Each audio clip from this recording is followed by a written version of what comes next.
Let's make vegan japchae, a Korean glass noodle stir fry. This is one of my favorite vegan dishes. You'll need some Korean vermicelli, 6 to 8 ounces of this glass noodle. Then vegetables, red or yellow bell pepper, shiitake mushroom, onions, garlic, scallions, and carrots. Cut lengthwise. Mince your garlic. You'll also need fresh spinach. You're going to blanch it, put it in an ice bath, squeeze all the water out, and set it aside.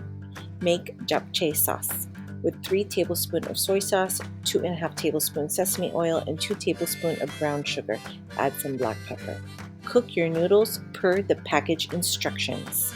Make sure you mix in a little sauce so the noodles don't stick, and set those aside.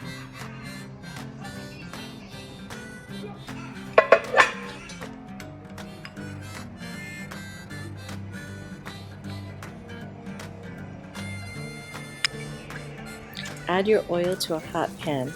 Saute your garlic and onion just until fragrant. Add in all of the noodles.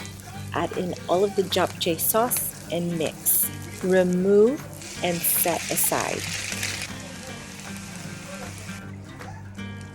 In the same pan, add a little extra oil and saute your vegetables in order of the cook time. Add a little salt to season, and you're going to remove all the vegetables once they're ready and add it to the noodles. You're going to add in the blanched spinach, mix everything, garnish with sesame seeds, and enjoy your vegan japchae.